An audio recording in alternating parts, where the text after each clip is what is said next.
1,002 years before the foundation, the incursion war of the Demon King's army began. The battlefield was filled with corpses. The monsters appeared, and upon seeing this, one of the priests extended his hands toward the sky and invoked a golden barrier of protection. A large and sharp claw of a monster emerged from the sky and struck forcefully against the barrier, creating a great shockwave that even caused the ground to start breaking apart. Despite the priest using all his strength, the difference in power was too much. He opened his mouth and began to scream, determined not to give up. But the overwhelming force of the monster was too much, and the golden barrier shattered into pieces, causing the knights to be thrown backward. The monster crushed the priest with little effort, leaving only a blood-filled crater. Not far away were several knights. Their leader gave the order for them to return to formation. He clenched his teeth tightly, and his eyes filled with despair, but even so, he was not willing to give up, ordering the others to keep pressing on until they fell. One of the priests behind him began pointing forward and, with a surprised expression, mentioned that someone was approaching them. At that moment, Cyan drew his sword and began to fall from the sky toward the monster. Our boy moved quickly and launched some powerful slashes with which he gravely wounded the spider. He landed on the ground and it opened its mouth and began to scream in agony. Upon seeing Cyan, the captain's eyes filled with joy and hope.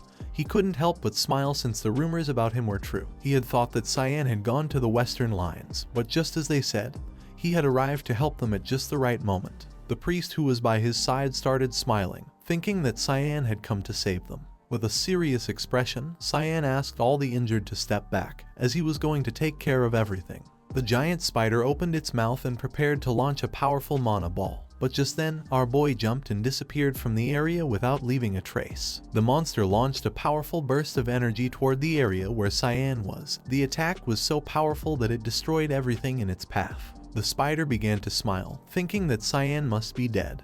But to its surprise, our boy was still alive. And while resting the sword on his shoulder, he mentioned that he was a little excited because he had heard this was a special rank monster. Cyan was sitting on top of the monster's head, realizing that it was too slow. Upon hearing his voice, the spider couldn't help but start to feel fear and sweat, not knowing when he had gotten closer. Cyan used the skill called Void Sphere, brought his hand close to the spider's head, and began to summon a powerful energy sphere. Once the sphere became a bit larger, our boy jumped and threw it at the spider, destroying its head without leaving a trace. Boris, who was also on the battlefield, couldn't help but start smiling and clapping, praising our boy for being impressive. It was no longer surprising to him that Ashel valued him so much. Cyan turned to Boris, started staring at him intently and mentioned that he remembered that he was in the rear guard with Ashel. Boris put his hand behind his back, approached him, started touching his cheek and with a smile explained that he had come here because he had heard that the northern lines needed reinforcements.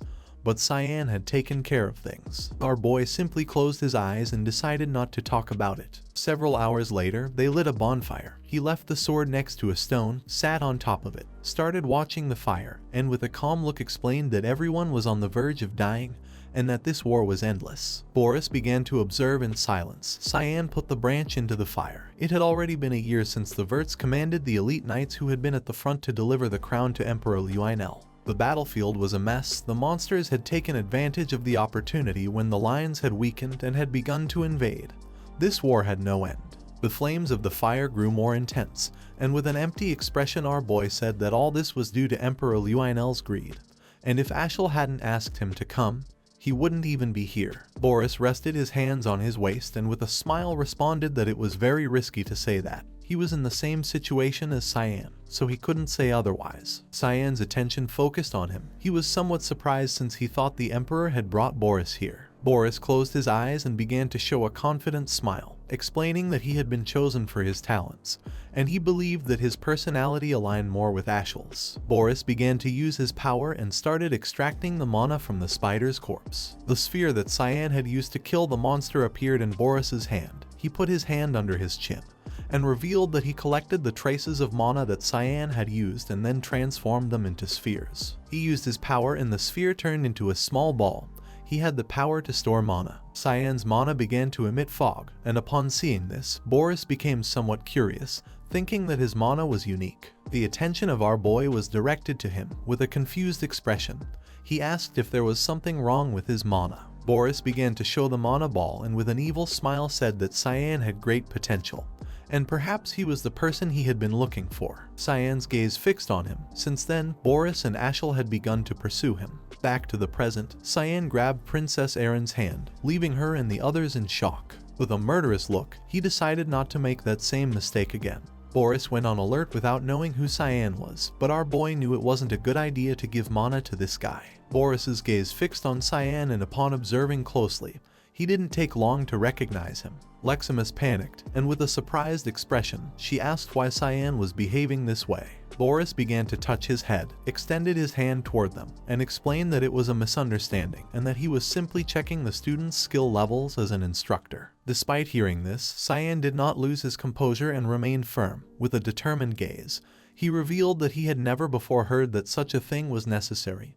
He could not believe that Boris had been hired as an instructor. Boris began to deny with his hands, and with a kind smile mentioned that they should not do it if they felt pressured to do so, apologizing to the princess if he had made her feel uncomfortable. Erin put her hand near her mouth and, while she was as red as a tomato, accepted Boris's apologies, while on the other side, Cyan stood firm and asked him to leave before they felt even more uncomfortable. Cyan was so hostile that he didn't know how to react. With a panicked smile, he decided to leave. Boris placed his hand over his chest and bowed his head toward him. Our boy began observing him in silence. Boris turned his back on them and started walking away. Lunav's attention fixed on him. She began staring at him intently and wasn't sure if she had heard about him before. With a serious expression, Lexus asked Cyan to let go of Erin's hand. Upon hearing this, Cyan turned around and with a calm look decided to comply with her. Our boy let go of her hand and apologized. Erin began touching her wrist, and with a confident smile responded that she was sure he had his reason for it. Cyan remained silent, and several seconds later, Erin started blushing like a tomato. She grabbed Lexus's hand, leaving her somewhat confused, and both ran out of the area, explaining that she had something urgent to attend to.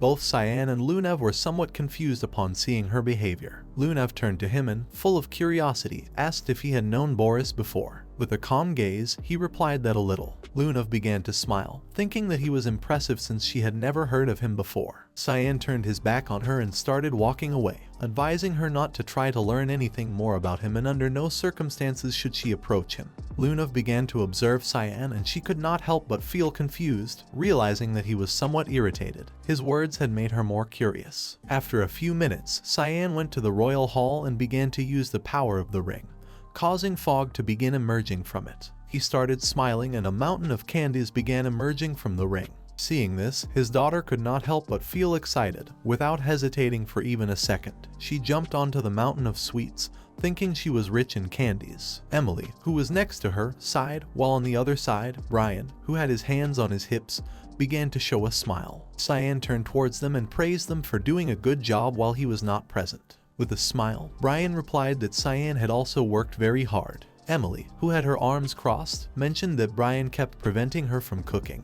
Cyan also crossed his arms and with a smile said that he thought she liked it when others cooked for her. Emily let out a sigh, explaining that she felt as if they had taken away her job. Upon hearing this, Cyan decided to go train with Brian. He was very tired and not very sure about this, asking if now. Cyan turned to him and with an evil smile, started pointing at him with his finger and replied that right now, asking him to go change. Despite the fact that Brian didn't feel like it, he had no other choice but to obey. Once he changed, they both went to the training field. Upon arriving, Cyan was somewhat surprised to see that someone was still training. Seeing this, Brian's eyes filled with surprise. It was a woman, who was breathing heavily and very tired. But even so, she gripped the sword tightly. She began to swing the sword forcefully. Her attacks were precise and sharp. Cyan and Brian started watching her, and Brian mentioned that she was handling a claymore of her size with ease. To our boy, she was impressive. It was Lexus. Her eyes were full of determination. Cyan began to show a smile, thinking that she was going to be praised as the best swordswoman on the continent in the future. Cyan went down the stairs and grabbed one of the wooden swords. He decided to see how much she had improved. She turned around and upon seeing Cyan, she couldn't help but feel surprised, not knowing what he was doing here. She became confused and asked what he meant by this. Cyan grabbed the wooden sword, approached her, placed the sword on his shoulder, and with an excited smile asked her to take the first step. Lexus grabbed the sword but panicked. The sword she was carrying was a real sword, while our boy was using a wooden one. She decided to switch to a wooden sword as well. But just before she could finish the sentence, Cyan appeared above her and prepared to attack, leaving her somewhat surprised without knowing what was happening. Cyan attacked, but she put the sword in front and blocked the attack. The swords created sparks, and our boy started staring at her and with a smile praised her for having good reflexes. She began to use all her strength to block the attack and couldn't help but clench her teeth tightly. She panicked, not knowing why Cyan's wooden sword felt so heavy. She counterattacked, making Cyan step back. Once our boy moved away a bit, she gripped the sword tightly and began charging at him. With a determined look, she said that she wasn't going to be gentle with him. This is the end of the video. If you guys want to see the next part, then don't forget to subscribe and like the video.